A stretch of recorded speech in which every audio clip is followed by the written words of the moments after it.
Alright, mega love shout out. Good morning mga kakabsat. Ang inyong lingkod, Maestro Paul, nagbabalik mga absat. Ito, today is June 5 mga absat. Nakapaw. May interview na naman si acting Senate President Win Gatchalian mga absat. Pero bago yan, ang topic natin ngayon ay bumalik na sa trabaho. Pinaalalahanan itong mga kapwa senador niya nakopaw. No? Yan problema. Bumalik nga sila, mga absat. Bumalik sila kahapon. Pero nagtaka kayo? Na may napansin kayo kahapon? May napansin kayo kahapon? Iilan na nga lang sila. Sasampu na nga lang sila. Iilan lang yung pumunta. Hindi pumunta si Bongo. Hindi pumunta si Joel. Hindi pumunta sino pa? Si Rob. Hindi. Ang nandun lang si Robin. Yung dalawang magkapatid na Cayetano. Pati yung dalawang bilyar, wala. Ho. Bakit kaya? But anyway, pamsat, no? Nakapaw. Ito, tingnan natin. Anong sabi sa balita muna kahapon, no? Bago natin sa itong topic natin. Ano ba sabi sa balita kahapon? Bogus o peking hearing ang isinagawang pagdinig sa flood control scandal ng paksyon ni Senator Alan Peter Cayetano. Ayon sa grupo ni Win Gatchalian, nag-abiso rin silang tuloy sa Lunes ang kanilang Senate Blue Ribbon Committee hearing. May report si Sandra Aguinaldo. Nag-umpisa yan pagkatapos ng isang taon. Alam po ba ninyo? Ang Blue Ribbon Committee hearing sa flood control scandal ng grupo ni Senador Alan Peter Cayetano kanina, tinawag na bogus o peking hearing ng grupo ni Senador Ang sakit naman nun. Bogus lang ginawa nyo. Anong ginawa nyo? Nag-press release lang? Press con lang? Win Gatchalian. Wala raw itong basehan sa Senate rules, calendar o maging sa otoridad ng Senado. Isa lang daw itong makasariling palabas ni Cayetano para manatiling nakakapit sa kanilang mga posisyong na wala na sa kanila sa valid na rigodon ng Senado kahapon. Nang palitan ang liderato ng Senado kahapon, si Senador Erwin Tulfo ang naging chairperson ng Senate Blue Ribbon Committee at iniurong niya sa Lunes ang pagdinig sa flood control scandal. Pero hindi yan kinikilala ni Cayetano. Sabay giit na si Senador Pia Cayetano pa rin ang chairperson ng komite. Sa kabila niyan, naglabas ng abiso ngayong araw ang Senate Blue Ribbon Committee ni Tulfo na tuloy sa Lunes ang hearing. Inimbitahan pa nga nito ang 18 dati umanong sundalong tumestigo sa pagdinig kanina. Ang Malacanang kinikilala ang palitan ng liderato ng Senado kahapon. Kinilala na po natin ang liderato ni acting Senate President Sherwin Gatchalian. Yun, ako po, SP Alan, kinilala na ng Malacanang. Diyos ko po. So, kung ano man po ang kanyang ibibigay na mensahe sa ehekutibo, yun po ang ating kikilalanin. Para maayos ang gusot sa Senado, handa raw ang Pangulong magpatawag ng special session ngayong naka-adjourn ang sesyon. Dapat maipon yung para kung magkaka-special session man, it's tuloy-tuloy. Minsanan, Tuloy-tuloy maaprubahan lahat yun. Sabi naman ni Cayetano, peking acting Senate President ang sinusuportahan ng Malacanang. Sino legitimately elected Senate President? Nasa harap nyo. Sino ang susundin nyo? Yung peke na acting Senate President o yung sinasabi ng ating konstitusyon na Senate President? So Malacanang, yun lang advice ko sa inyo. Hintayin nyo na maka-13, tawagin nyo yung special session. Sabi ni Cayetano, panay ang meeting ng Gatchalian Block sa Malacanang. Tingin niya coordinated ang pagbakante ng posisyon sa Senado kahapon. Ang nangyari sa Senado ngayong hapon ay naaayon sa batas at rule of law. Yan din ang ginawang aksyon ni dating Senate President Franklin Drilon na nagdeklara siya noong 2015 ng quorum ng 12. Nando doon sina Senator Alan at Senator Pia Cayetano. Wala naman naging pagtutol dito, wala naman naging ginawang aksyon na sinampa sa Korte Suprema. So yan ang nasusunod na jurisprudence ngayon. Ang Integrated Bar of the Philippines naniniwalang lawful at valid ang sesyon kahapon. Applicable daw ang Avellino versus Cuenco ruling na naging batayan ng quorum ng 12 senador kahapon. Sandra Aguinaldo, GMA News. Pero alam nyo mga absat, may umuugong na balita Alam nyo kung ano yun? Comment down below. O, kamusta na kapsat? Shoutout sa ating 30 live viewers. Baka naman. O siya, punta na natin si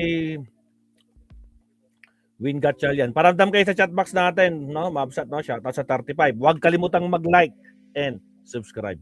Okay. Pasok, Senator Win. Ang ating acting Senate President, Win Gatchalian. Ako sa mga kaibigan ko, kako si Gatchalian, hindi yan pala away. Ang gusto niyan, trabaho. Ano po? Pero I don't know. Kilala mo naman ako, Alvin. Opo. Paano po yan? Ini-insist pa rin po ni Alan. Senator Alan Peter Cayetano na siya ang lihitimo. Ang tawag po sa inyo, Peking, acting Senate President. Well, ito yung mga facts, no, Alvin. Una-una, ang grupo natin merong 12 votes. At ang grupo nila may 10 votes. So obviously, Doon pa lang. mas marami yung ating boto. Pangalawa, kinikilala ng mga, tawag ko nga, partners ng Senado ang liderato natin. House of Representatives, very clear. Malacanang, very clearly, nag-issue sila ng statements. Even yung prosecutors ng House of Representatives nagsabi na kinikilala nila yung bagong liderato. Pangatlo, pati yung mga independent experts nag-issue ng statements at sabi nila yung proceedings nung isang araw ay legal at naaayon sa batas at naaayon rin sa decision ng Supreme Court. At ang no less than the Integrated Bar of the Philippines, nag-issue rin sila ng statement. So, in other words, yung ginawa natin ay naaayon sa proseso. At ginawa natin to para bumalik na tayo sa trabaho natin. Opo, but whether we like it or not, Senator, there's an impasse. Ano po? Sa palagay nyo ba dapat may pumunta sa Supreme Court, for instance, to once and for all settle? Sino sa inyong dalawang tama? Well, kasali yan sa mga remedies. Kung gugustuhin ng kung sinong kampo pupunta, ay pwede silang pumunta sa Supreme Court para humingi ng desisyon. Pero sa ngayon, ang aming posisyon, naayon sa proseso yung ating ginawa at yung ginawa natin ay kumbaga meron ng presidento. In fact, noong 2015 at marami pa pala, no, tinitignan ko lang ngayon in records, marami pa palang mga pagkakataon na 12 lang the senators can determine a quorum. So hindi ito iba yung ginawa natin. Yung sinasabi niyong president po, inilitan niya yan sa aming kahapon ni Senator Tulfo. And as a matter of fact, in some instances, nandun din ang magkapatid na Cayetano, pati na si Senator Legarda na nag-agree. Tama. Correct. In fact, dahil pinaka-latest, tama si Senator Erwin. In fact, napakaganda yung kanyang research. Actually, nung nag-bring out sa akin ito. At sabi nga niya, hindi lang isang beses pala, ang daming beses na 12 ang determination ng quorum. So ito, hindi bago itong ginawa natin. Kaya dapat i-recognize din ng mga kasamahan natin na itong proseso na ito ay legal. Ginagawa natin in the past. So what is your next move, Mr. Acting Senate President? Kung ang mga kabaro po ninyo, ilan sa kabaro ninyo ay hindi kayo kinikilala, anong susunod niyong hakbang? Well, sabi ko nga, Alvin, doon sa press con ko kahapon na ako naman ay ang aking direksyon ay bumalik sa trabaho na ang Senado. 3 araw kami hindi nagtatrabaho. Ang daming, tapos nagsinedia pa, haba ng sinedia break, almost 2 months. So, marami talaga nakabinbin. At dahil 3 araw nga hindi nagtatrabaho at halos 3 linggo rin, puro bangayan ang nangyayari, marami talaga nabinbin ng mga batas. Lalo na yung mga promotions ng ating mga generals. Ito para sa akin, napakahalaga dahil yung mga general natin, marami sa kanila, 30 years, 40 years nagtatrabaho sa ating bansa para sa ating bayan at ipopromote na sila bago sila magre-retire. Kung hindi sila ma-promote, hindi sila makaka-retire ng mas mataas na ranggo at makaka-apekto yan sa kanilang pension. At hindi fair yan para sa mga kasamahan natin sa military na nagtrabaho para sa ating bansa na napakatagal na. So, ang punto ko lang ay gusto na natin bumalik sa normal na pagtrabaho. At yun ang aming direksyon. Opo, so when do you want the special session to be? I know it's going to be the President. Ang Pangulo po ang magre-request niyan. Ano yung sequence? Ang Presidente ang magre-request at kung pwedeng umuo yung Senado at Kamara, ano po? When do you think we should hold a special session? Actually, Alvin, there are two modes to do special session. Ito, explain ko lang. Under the first mode, mag-agree ang House at mag-agree ang Senate, pwede na magkaroon ng special session. Even without the President? Even without the President. Okay. Ginawa natin yan last year nung December. Remember, na-delay yung budget ng December, nag-approve tayo after Christmas na eh. Hindi naman tawag special session doon, in-extend namin yung calendar. Okay. So parang special session na rin yun. So pwede yun ang first mode. Pangalawa is the President. Nung magde-declare siya ng special session. So titignan namin kung anong mode ang pinakamaganda at pinakamabilis. So ano ang epekto naman nun sa impeachment trial? Madi-delay ba yung impeachment trial with what is happening now? Hindi madi-delay. Meron ng calendar at itong calendar ay napag-usapan ng mga senator judges. At so far, kahapon tinitignan ko yung calendar at nakipag-meeting na ako sa mga kasamahan natin sa loob. At wala namang magiging delay sa impeachment calendar. Ayos. At ano po ang gusto ninyong mangyari? Kayo ang mag-preside o yung i-invoke ninyo yung binago ninyong patakaran na pwede mag-elect among yourselves kung sino mag-preside sa hearing?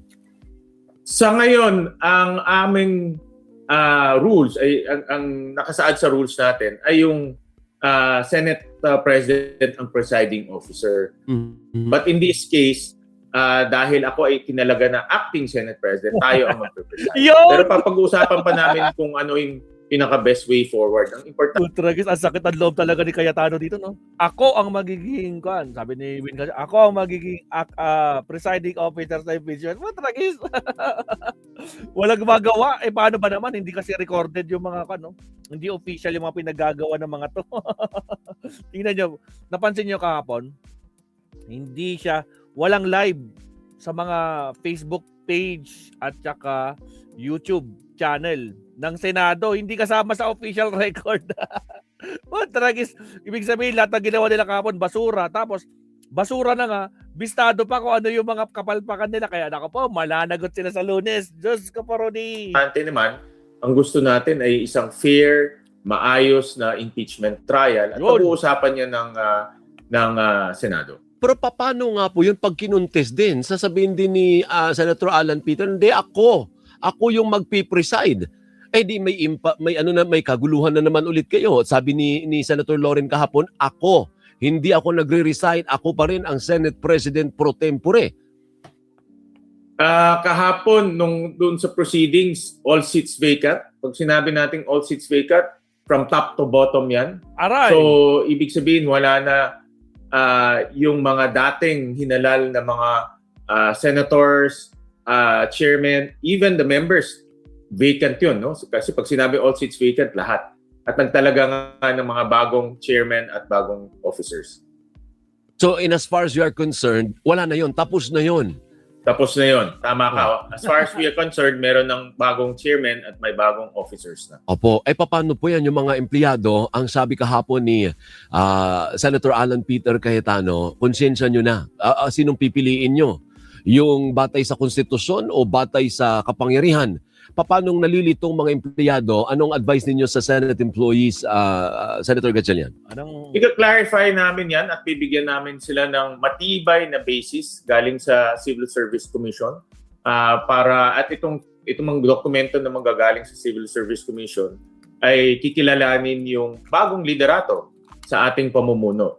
At dahil nga ang executive ay kinikilala na rin tayo, pati mga communications natin, kikilalanin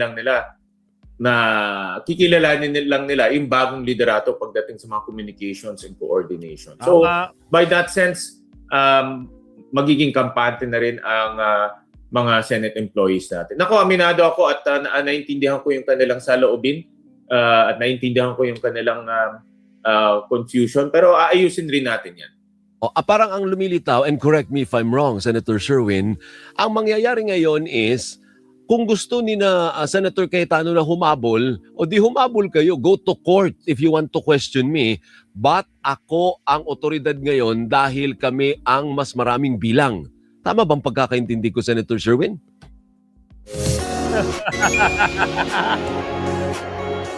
Ang sakit to sa kampo ng mga DDS, mga kabsat. Hindi nila matatanggap to. Diyos ko po, Rudy.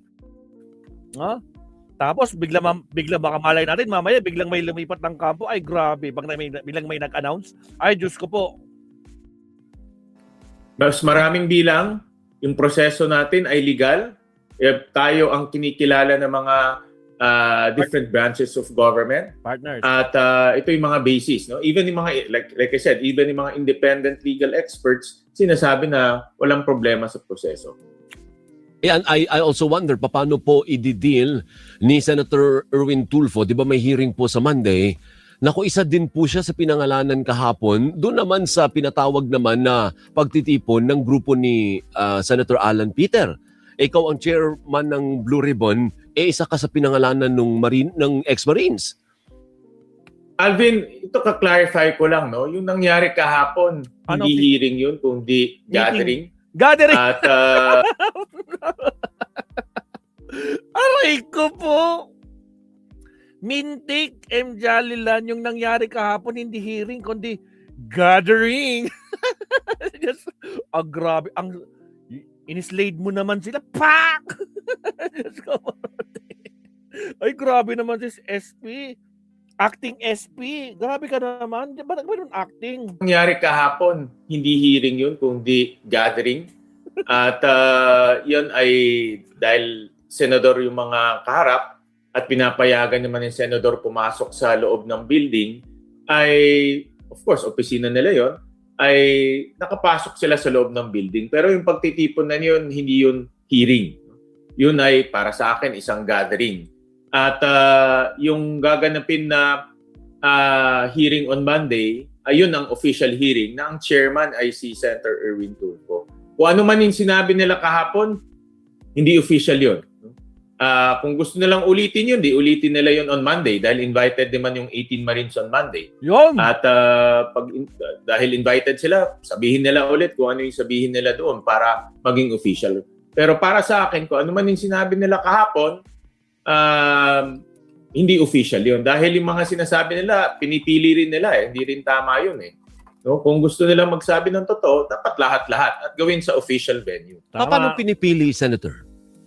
Antayin na lang natin on Monday, Alvin. Kasi ang tinutukoy po ba ninyo? Kasi naalala ko rin parang may sinabi si Senator Erwin na may ilang personalidad kagaya daw ni Senator Loren Legarda o yung magkapatid na Villar na sa original affidavit nandun pero hindi naman binanggit kahapon. Iyon ba yung tinutukoy ninyo? Antayin na lang natin on Monday. so yun ay kung pupunta po sila, Senator Sherwin. Dapat pumunta sila. Kung gusto nila talagang ilabas ang katotohanan at kung gusto talaga nilang maisiwalat itong mga ganitong bagay na hindi magaganda, pumunta sila sa official na hearing. Tama. Pwede naman pumunta sa dalawa, di ba? Kung talagang gusto mo pumunta sa gathering, pumunta sila sa gathering. Kung gusto mo pumunta sa official hearing, pwede ka rin naman pumunta. In fact, itong 18 Marines na nagre-research ako, ang dami na rin nilang mga iba't ibang venues na pinuntahan. So, ano ba yung pupunta sa isa pang venue? Opo. And finally, Senator Sherwin, ano po ang mensahe ninyo kay Senator Alan Peter Cayetano? Sabi mo kasi bukas ka, with open arms. Ano po? Ano ang gusto mong sabihin sa kanya para matapos na po itong Yan. Ano bang mensahe mo? Kay ex-Senate President? guluhan dahil nakakahiya po sa taong bayan, sa totoo lang. Ako nahihiya rin ako, no? Personally, dahil bilang senador at bilang isang lingkod bayan na hinalal ng taong bayan, ang gusto rin natin ay maibalik sa kanila yung kanilang tiwala at maibalik sa kanila yung serbisyo na dapat ginagampanan namin. At ako, ang mensahe ko naman sa lahat ng ating mga kasamahan ay alam ko ngayon mataas ang emosyon, alam ko ngayon mataas ang hidwaan, pero pag humupa na yan, mag-usap tayo, tingnan natin kung anong maganda sa institusyon at marami sa kabilang grupo mga personal friends natin at hindi naman kami magkaaway. Talaga nangyayari lang yung ganito, pero ako ay importante na mag-usap kami at tingnan natin kung anong ikagaganda sa ating bansa. May effort ba, Senator? May nag-i-effort on your side? O kasi kung wala kang effort, wala ding effort si Cayetano, ay hindi po kayo talaga mag-meet? Well, meron naman, no? Hindi ko lang sasabihin kung paano at sino, but meron naman. Meron mga reconciliation efforts from both camps. Meron naman. But like I said, emotions are very high right now. So we need to be sensitive rin. Pero meron naman. That's good to hear. Mabuhay ka at maraming salamat sa oras, Senator. Maraming salamat, Alvin. Thank you. Si Senator Sherwin Gatchalian, ang acting Senate President at Senate President pro tempore. Yun eh. O di ba mga kamsat, Sir Leonardo? Pustahan. Hindi pupunta ang 18 Marines. Oy, maaga pa, Sir Leo. Diyos ko po. Randy Gorospe, shout out. Mintik, shout out, kamsat. Tingin ko hindi pupunta yung mga yon kahapon. Pero sablay yung mga sinabi ng 18 Marines. So sablay pa sa huling pagtatapos nila. Sinalo na naman ni Marcolet. Kitang-kita naman, Mabsat, di ba? Ganun na ganun talaga estilo niya, di ba? Kung baka pag hindi nila masagot, mag-i-insinuate si Marcoleta. So ganito ba yan? O, parang ganun, di ba? Yung pag hindi nila madiretso. Kung baka alam na alam, no? Alam na alam yung script, pero kaso nga lang, daming supply, Mabsat, no? Diyos ko po, pati yung mga iPhone 16e na 2024 daw. 2025 naman lumabas yon, yung iPhone 16. Ang dami ng mga supply, Diyos ko po, Rudy. Tapos, ang daming dinami ng mga pangalan. Sa bagay, ganun talaga kapag gathering. Kailangan nilang i-gather ng gusto, di ba? Batang pasaway. Ay, Diyos ko po. Saka walang bago yun. Yun pa rin, yun na nga. Exactly, yun na nga. Di ba? Kaya, nako po, grabe naman. Kayo mga senador, magtrabaho na kayo, ha? Yun kasi problema sa inyo, no? Ilang araw kayo mag-a-absent, tapos, noong naramdaman yung kwan na, bigla kayong magpaparamdam, ha? Kasi biglang nabakante yung mga kwan nyo, yung mga posisyon nyo. Ay, lako po. Siya. Pakinggan naman natin si Adolf Ascuña, isa sa mga associate senior justice na isa sa mga framers ng 1987 Constitution. Siya yung nagsabi ng fourth tweet actually, no. Pakinggan natin si Justice Ascuña, Adolf Ascuña. Countdown muna tayo, Mabsat. Here we go.